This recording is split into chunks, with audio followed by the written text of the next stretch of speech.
Baik, perkenalkan, nama saya Gregorius Sapta Galihwe dari KKN Tim 2 2020 Universitas Diponegoro bertempat di Kelurahan Wonodri, Kecamatan Semarang Selatan, Kota Semarang dengan DPL Dr. Ahmad Ismail MSI MED.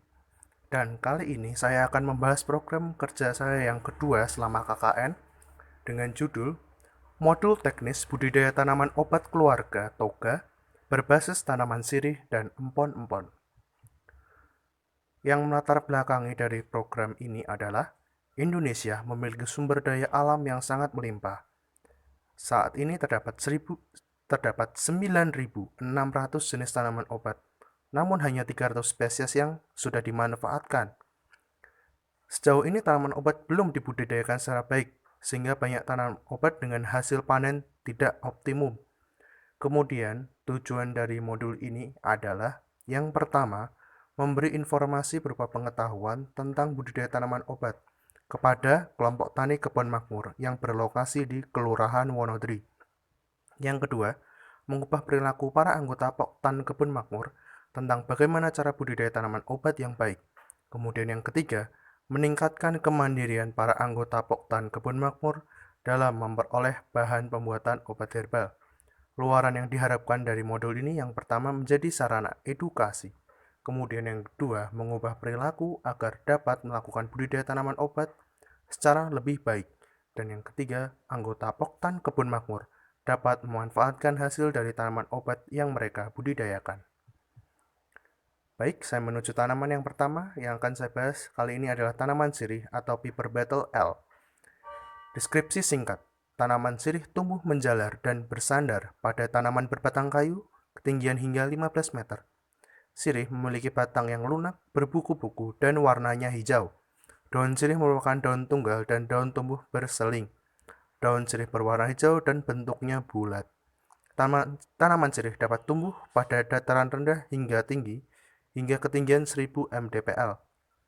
Sirih dapat tumbuh dengan curah hujan 2250 hingga 4750 mm per tahun dengan suhu 15 hingga 40 derajat Celcius. Kemudian proses budidayanya, persiapan lahan. Tanah dicangkul dan digemburkan menggunakan cangkul, kemudian dibuat bedengan. Lubang tanam dibuat di dalam bedengan dengan ukuran 80 x 40 x 60 cm dan jarak tanam 2 x 2 meter. Lubang tanam diberi pupuk kandang setengah kilogram sebelum ditanam. Kemudian, tanaman inang dapat ditanam dengan jarak sekitar 15 cm dari lubang tanam utama. Persiapan bibit. Stek sulur dapat ditanam di dalam polybag dengan media tanam tanah dan pupuk kandang. Perbanyakan bibit sirih dapat dilakukan secara cangkok. Mencangkok sirih dilakukan dengan metode menempelkan media batang sirih merah dan komposisi dari media adalah tanah, pasir, dan kompos dengan perbandingan 3:1:3. Penanaman. Bibit yang sudah siap pindah tanam dapat dipindahkan dari polybag ke lubang tanam. Tanah sekitar lubang tanam dipadatkan agar bibit dapat tumbuh dengan baik, dan bibit disiram dengan air yang secukupnya. Pemupukan. Umumnya tanaman sirih diberi pupuk kandang sapi dan kerbau. Pemupukan secara kimia dapat menggunakan anjuran pupuk urea 50 kg saat tanam dan 50 kg per hektar saat umur 4 bulan setelah tanam. Pupuk TSP diberikan saat tanam dengan dosis 150 kg per hektar. Pupuk KCL juga diberikan saat tanam dengan dosis sebesar 200 kg per hektar. Pemeliharaan. Tanam sirih dipelihara dengan melakukan penyiraman menggunakan air, penyiangan, gulma saat umur 2 bulan, dan pengendalian hama penyakit. Yang kemudian ada panen dan pasca panen. Pemanenan daun tanaman sirih dapat dilakukan saat tanaman berumur 1 tahun setelah tanam.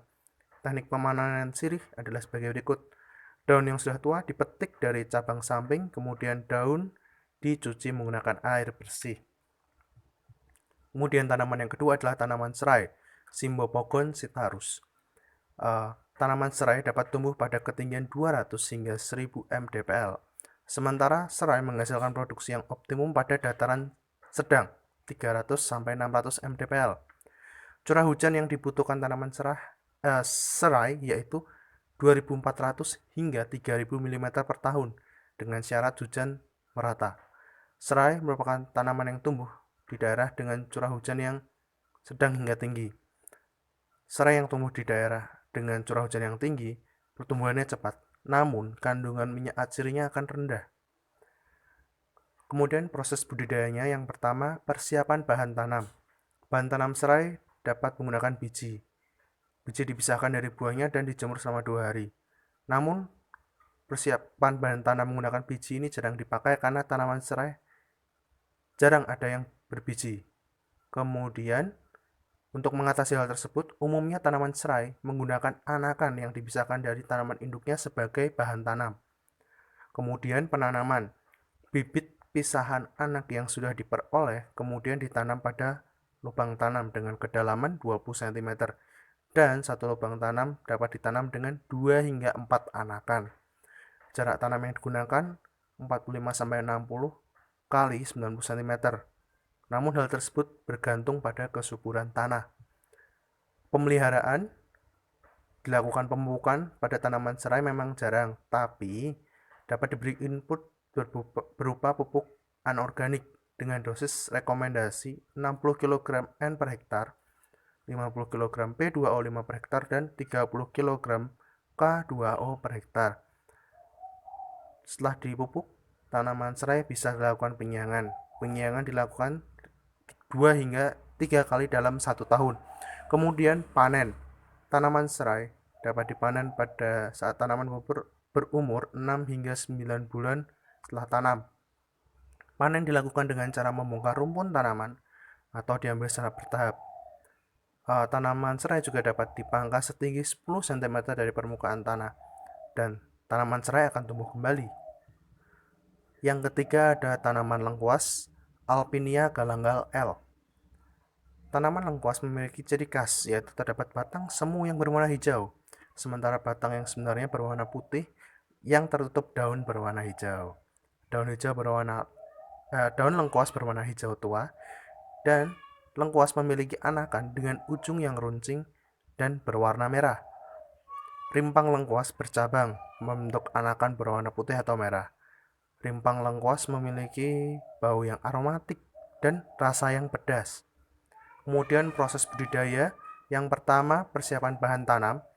Bahan tanam lengkuas dapat menggunakan pisahan rumpun. Pisahan rumpun yang dimaksud merupakan 1 hingga 2 batang utama tanpa tunas anakan.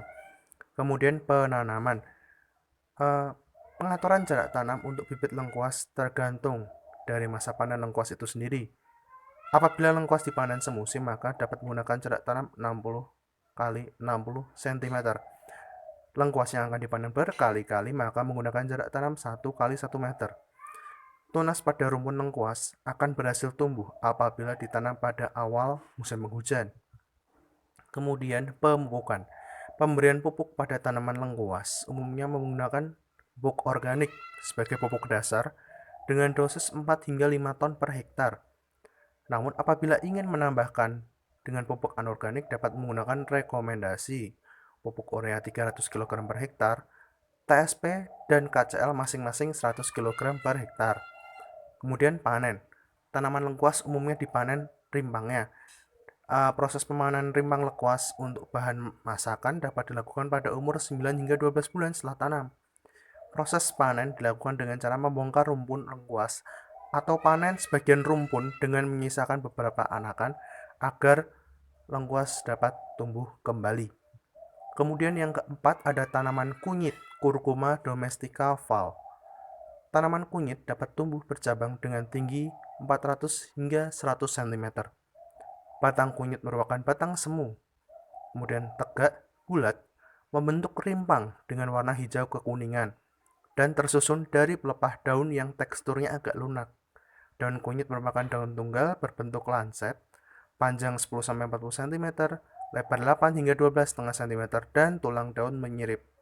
Kemudian proses budidaya kunyit. Proses budidaya kunyit yang pertama ada persiapan lahan. Lahan dapat disiapkan dari 30 hari sebelum tanam. Tanah dicangkup dan kemudian diolah dengan kedalaman olah tanah 20 hingga 30 cm dan kemudian tanah diistirahatkan 1 hingga 2 minggu.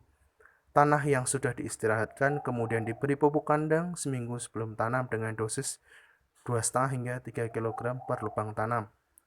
Nah, ini yang kedua, persiapan bibit. Bibit kunyit yang paling umum digunakan merupakan rimpang karena mudah tumbuh. Syaratnya yang harus dipenuhi untuk memperoleh bibit kunyit yang baik adalah berasal dari tanaman induk yang sehat, banyak daunnya, berasal dari rimpang yang berumur 7 hingga 12 bulan. Kemudian lanjutan persiapan bibit, tiap potongan rimpang harus memiliki 1 hingga 3 mata tunas dengan bobot 20 hingga 30 gram, panjang 3 hingga 7 cm. Potongan rimpang yang sudah seragam kemudian memasuki masa dormansi dengan cara membiarkan rimpang di tempat sejuk selama 3 bulan. Pemecahan masa dormansi dapat dipercepat menggunakan zat PT atau zat mengatur tumbuh dan selanjutnya dianginkan dan ditutup dengan jerami selama 3 minggu. Setelah 3 minggu, jerami dapat dibuka dan biarkan hingga minggu ke-7 sehingga rimpang dapat bertunas. Kemudian penanaman, bibit kunyit ditanam di atas bedengan ukuran lebar 50 hingga 90 cm, panjang bedeng menyesuaikan kondisi lahan, tinggi bedengan 30 cm dengan lebar parit 30 cm. Jarak tanam yang digunakan adalah 40 x 60 cm. Bibit kunyit dapat ditanam di lubang tanam dengan mata tunas menghadap ke atas. Pemupukan dapat menggunakan pupuk anorganik seperti urea, SP36, dan KCl. Dosis rekomendasi pemupukan tanaman kunyit adalah urea 100 kg per hektar, SP36 200 kg per hektar, dan KCl 200 kg per hektar untuk sistem tanam monokultur. Kemudian hama dan penyakit. Daun tanaman kunyit sering diserang oleh jamur Tapirina maculans bud yang mengakibatkan bercak pada daun dan warnanya kuning. Penyakit daun lainnya yang menyerang tanaman kunyit disebabkan oleh jamur Coleotrichum capsica yang memberikan dampak bercak berbentuk elips pada daun. Terdapat juga penyakit busuk akar dan rimpang kunyit yang disebabkan oleh Pitum graminicolum dan kawan-kawan. Nah, gejala penyakit ini biasanya adalah tanaman mati, akar dan rimpang membusuk. Nah, kemudian usaha yang dapat dilakukan untuk menghindari penyakit tersebut adalah pergantian pola tanam, perbaikan drainase, dan memangkas tanaman yang sakit. Panen. Tanaman kunyit dapat dipanen saat umur 8 hingga 18 bulan setelah tanam. Pemanenan dilakukan dengan cara membongkar rimpang serta batang dan daun dibuang terlebih dahulu. Pemanenan kunyit lebih baik dilakukan pada musim kemarau, karena pada saat itu banyak zat atau sari-sari yang bermanfaat terkumpul di rimpang kunyit. Kemudian yang ketiga adalah tanaman jahe, Zingiber officinale L. Secara umum, terdapat 3 jenis tanaman jahe yang sering dibudidayakan di Indonesia. Yang pertama ada jahe merah, merupakan jahe yang memiliki rimpang berwarna merah dan berukuran kecil.